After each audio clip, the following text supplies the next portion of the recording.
All right, how's it going? Jeff Sherman here, and we are live on Facebook. This is my Facebook Live debut, and today I want to teach you, how to build what I call a real business. A real business to me is one that is built without you instead of around you. I know when we all first get started, we usually, do everything in our business and build it around us, which makes it very difficult to duplicate and scale and then eventually sell because everything involves you. So I want to teach the process that I used to be able to pull myself out of my own business and then create multiple businesses at the same time.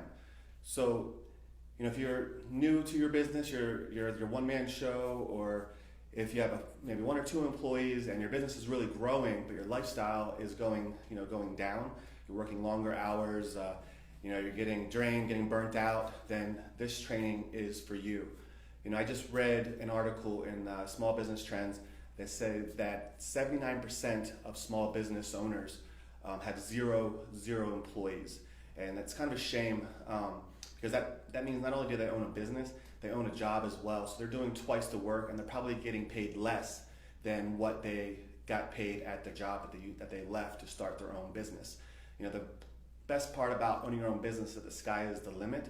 So you really need to build that machine, you need to automate and then delegate, and then that way you can duplicate it and it's more sustainable that way, as well. So real quick, just a little bit about my story. I started my first personal training business back in 2001. It was a one-on-one studio. I was in Air National Guard at the time and got deployed, and that's where I first realized, oh crap, I'm gonna lose money because I'm not gonna be there to be able to work my own business. At that time I started searching for a solution, found Bajor's Coolian with, at the time, was a high-tech trainer, which gave me the ability to create workouts and stuff for my clients while I was overseas and still make some money. After that, I came back to the States, went to my first fitness business summit. The next year, signed up for a Fit Body Bootcamp and started to create systems and processes in there that allowed me to pull myself out of that business. I've been doing that for I started the bootcamp in 2009. My daughter is getting ready to turn 6 years old, and I made it my mission that once my daughter was born, that I needed to create a real business so that way I can spend more time with her and my wife and travel, experience life, and have a lot more fun. So that's what I did. I slowly pulled myself out of my business, continued to grow it, and then also started multiple online businesses as well, which ultimately led to me being able to move my family, to California, with already having, income streams, online. So the first thing you want to do, and how to actually get started doing that and building a real business, pulling yourself out, is first you need to know everything that you do in your business. All right, we're back. The only way to truly know what you do in your business is actually write it down. So you need to, at least for a week, carry around a notepad, and before you do any task, write down what you're doing and how long it took. So it could be, even the simple things like opening up your location, setting up, for the first boot camp of the day, or first class of the day, or whatever you have going on. If you're programming and you're writing out the workouts, you're going to write that down. If you're cleaning up your gym, you're writing that down. Every little thing that you do. If you're making phone calls and following up, write down what you're doing, how long it takes. But you also want to write down how you feel, before, during, and after those tasks. Because every task that you do is going to make you feel, one of three different ways. There's three things. You're either going to enjoy the task or you're not going to enjoy it. So you're going to write down, yeah, I enjoy this, or I don't enjoy it. You're going to write down that you're good at it or you're not good at it. And then you're going to write down that this task energizes me or that this task drains me. And once you get through, at least a week of writing down all the things that you do in your business on a weekly basis, there might be a few other things that you can throw in there that's more on a monthly basis, but pretty much in a week you should cover 90% of all the tasks that need to be done. You want to go back through and you want to find the tasks that you enjoy and energize you and you're good at. If you can find those tasks that you're good at, you enjoy, and energize you, those are the ones that you're going to continue to do the longest. The ones that you're not good at, you don't enjoy, and drain you are the first ones that you're going to want to outsource. and find, hire out and train somebody to do it. The other thing is you want to start creating systems and processes in your business. That's what's going to make your business the most valuable. Like, it doesn't matter what you're selling right now. That's not what makes your business valuable. If you're doing like a promotion or a girls' night out, experience, or a little black dress, or 28-day summer slim down, doesn't matter what you're selling. That's not what makes your business valuable. 6 months from now, you're going to be selling something else. It's going to be, the processes and systems you have in place that make your business run smoothly without you, that anybody could just come in, grab your training manual, and run your business. And that's what's going to make it easy to duplicate, so you can get second, third, fourth, fifth location. And it's also going to make it so much easier to sell. Somebody's going to be a lot more confident in giving you a lot of money for your business when they come in and they see it running smoothly, without you even being there. Towards the end, I was going into my, to my boot camp maybe like once a quarter before, probably 6 to 8 months before I moved to California. So it's definitely possible. I've done that. So as far as processes and systems go, if you don't have them already, everybody has them, whether they're good or not. That's another story. But it's most of the time it's always in your head. So you have to get what's in your head out on paper. Because a lot of times, even if you do have an employee, you like train that employee with the stuff that's in your head on how to do something, and then like a couple months later, you're figuring out a more efficient way to do it, but you never relayed that message, to that employee, and then you're expecting them to do a better job. So you want to just put whatever's in your head down on paper. So start with like the simple things, even like an open and close checklist. So it's like unlock the door, turn the light switches on, turn their computer on, put the radio to this station, set up all the stations for that day's workout, whatever, step by step. Like you want to make sure that the person that's looking at it that doesn't assume anything. So be very, very specific. A good analogy is like if somebody asks you, how to create a peanut butter and jelly sandwich. If you just say, get 2 pieces of bread, slap some jelly, slap some peanut butter on there, and you have a peanut butter and jelly sandwich. Then, that person could assume that you just meant, grab the peanut butter, scoop their hand in there and slap it on, not get the knife, get the knife out of the drawer, put the peanut butter on one side, maybe put the peanut butter on the other side, jelly in the middle, whatever. You want to be very, very specific so they don't assume, anything. So just start writing out, all the different tasks that you want to create processes and systems for, and then get it out of your head, get it on paper, and then you're constantly evolving and constantly making those processes better and following a lot of the stuff that I teach, Bedros teaches. You're going to learn those processes and systems, and then you can modify them to fit your business. But you want to put it in writing, put it into a manual, put it into something tangible that you can hand to somebody, and they can easily open it and be like, okay, I get it. They have it, no questions. And can run your business. So from open and close checklist to like your privacy or your different policies as far as like if somebody were to get injured in your boot camp or your gym, where the proper form is, what procedures they need to do when they need to call 911 or how they're supposed to handle that situation. Step-by-step process. Filling out, making sure that the client can fill out the form if they're able to, and so on. So stuff like that. Policies as far as like your trainer should be aware of what needs to happen if they need time off. So like for me, I always make it to where you guys can have as much time off as you want. You just have to find your replacements. So they'd have to go to the other trainers and get them to fill in for them.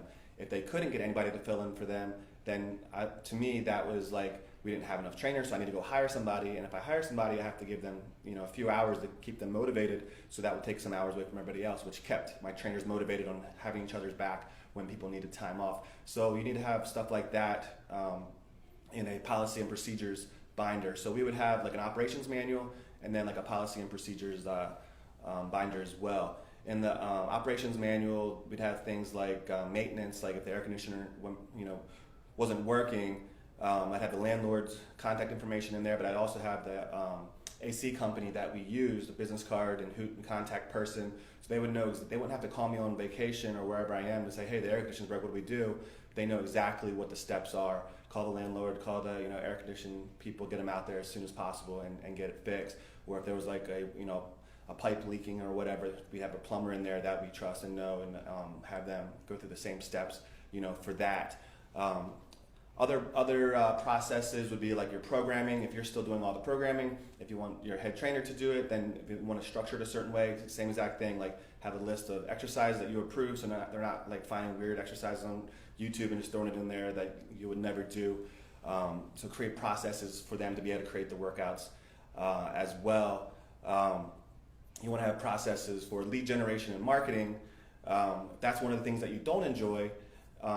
Or you're not good at, or doesn't, or drains you, then I highly recommend, outsourcing that. And this is a shameless plug for Fitness Marketer, but we do a really good job, and we manage hundreds and hundreds of trainers, Facebook ads, and lead generation. So you can go to fitnessmarketer.com and check that out if you want to outsource the marketing. But you want to have a process for that as well, like promotion calendar. Exactly where you find the pictures for the Facebook ads and the copies, have like a swipe file of sales copy that you use that has worked in the past. And so that way, if you're giving it to an admin person or a manager and you want to pass off the marketing to them, they can go through and make it really, really easy, for them. You need processes and systems for follow-up. So once you start getting leads coming in, you don't want those leads falling through the cracks. So you need to have, a good follow-up system and process in place as well. Same goes for like an onboarding system. So once they're actually in and have gone through a workout, that first 90 days, is super important. So you want to have a process in place for that. And again, be as detailed as possible. Don't let them assume anything on what to do. And you also need a retention, process, or back up just a little bit, sales process as well. So whether you're doing one-on-one, closes, which I suggest in the beginning, doing one-on-one closes and getting good at that.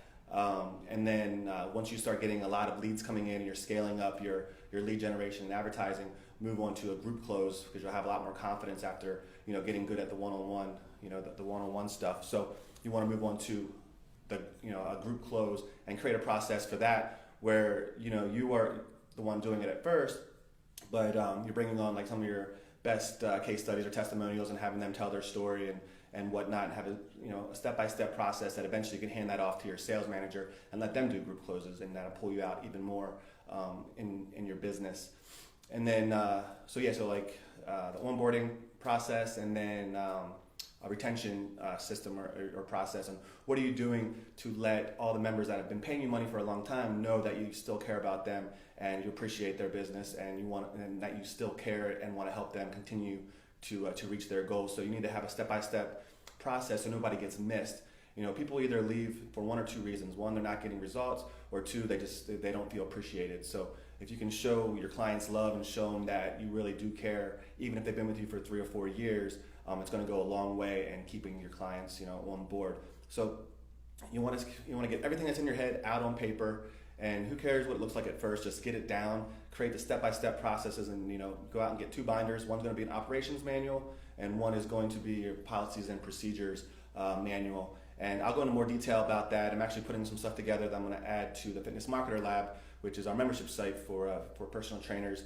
So you can check that out as well. Like my onboarding program, my process system for that is in there. My non-close close, my sales process that I created is in there. So a lot of the processes that I use in my business are already in the membership site. So you want to go in there, go through the training, and then modify it and make it your own.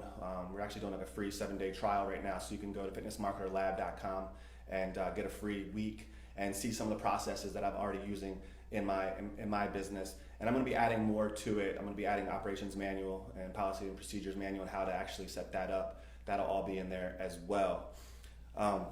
Just to brag a little bit about some of my coaching clients that have gone through this process with me.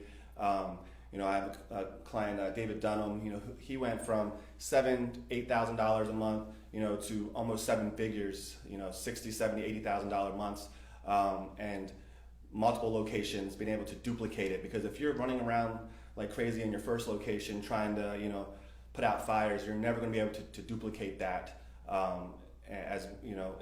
unless you can pull yourself out of that business to go start the other one. So if your goal is to get multiple locations, and then this is something that you have to do. It's non-negotiable. You have to, automate your business, build it to work without you instead of around you. So Unless you guys have some questions, which I think you may. See, problem is I have 2 clients pay me after their sessions used, and they miss sessions. It takes longer to pay me. Yes, so that's like a problem that we solved like 9 years ago. That's why you can't sell sessions. What we're selling is results. It's an entire program, and it doesn't matter how much time they actually spend with you. It matters, what the results they get. So you need to structure your packages that they're paying a monthly fee, and it's continuous until they tell you to stop. A good analogy is if you have a tooth that needs to be pulled and it's causing you a lot of pain, and you go to the dentist and he says it's going to be $500.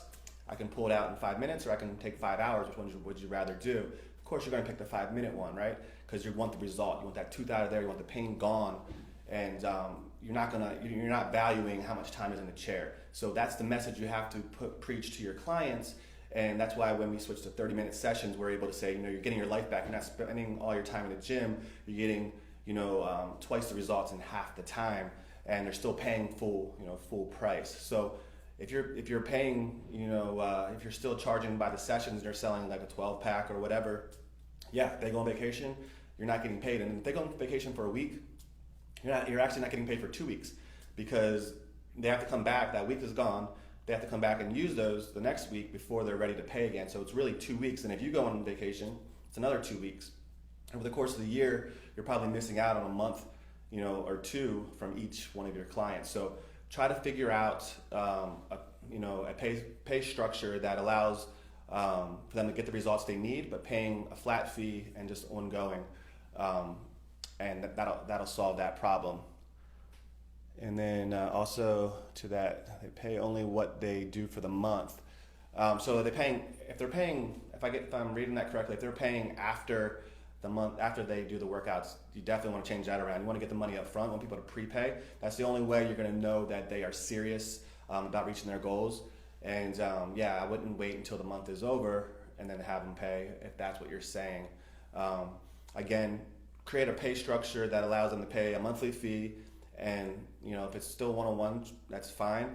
I would do something like up to 3 sessions a week for a certain amount of money, and then that's how much money they're paying every single month, no matter what. If they go on vacation for a week, then what I would do is allow them to make that up over the next 2 or 3 weeks to get those extra sessions in. So, next question was, how do you make that switch? So, like I was saying earlier, I'm not sure if you missed it. There will be a replay. You'll be able to come back and watch it. The way that I made the switch was, the first thing I did was I hired an assistant, and was actually a boot camp member who had a really great story. She had great results, but she truly couldn't afford it. So I just asked her if she had 3 to 4 hours a day to make phone calls to set appointments for me, because I was getting a lot of leads in at the time, and I hated. And then it just really drained me, and I didn't like getting on the phone and calling people up and making appointments for myself. So I got my first assistant, which was a member. I gave her a free membership in exchange for making 3 to 4 hours worth of phone calls a day and managing my schedule. And that's how I first started with that. And then I started putting on her for following up with new clients, calling past clients, inviting them back in, started putting all that stuff on her, and then started paying her, giving her a full-time job, and that worked great. From there, I hired a head trainer, and they started doing most of the workouts. Then hired another trainer. I still did the programming. It wasn't up until probably like 2 or 3 years ago where I started letting them do the programming. But again, like they would go and find like these crazy workouts on YouTube that I just wouldn't approve of. So I had to create an entire list of exercises and links to YouTube videos so they could see proper form and stuff on ones that they could choose between. And then I had a very structured way for them to be able to fill in the blanks to create a whole week's worth of programming that I would approve of. And then I was able to allow the trainers to be creative and create the workouts within that framework that I approved, so they weren't doing anything crazy that I didn't like.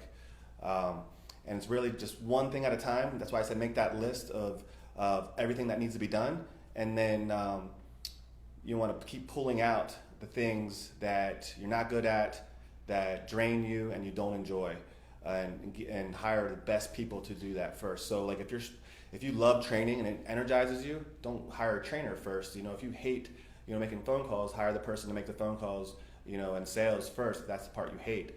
You don't have to learn, you don't have to be the best at sales or marketing, you just have to hire the best people.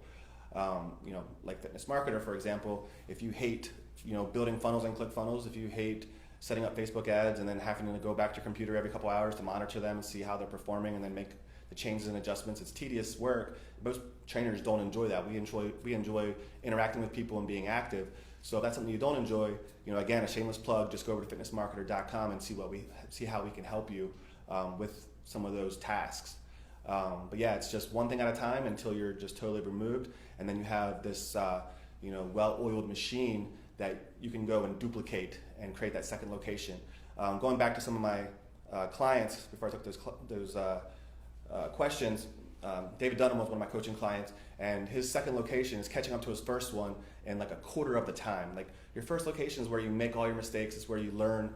It's where you learn everything.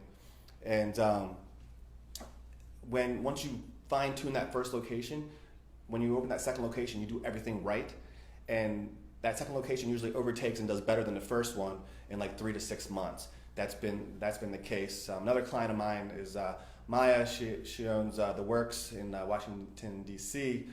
She hired me last March, and her goal was to double her business by November when she was having her child, because she didn't want to go back to being a teacher part-time. And we were able to do that in a few short months. We were able to generate a bunch of leads, and then we taught her the processes and systems on how to manage that.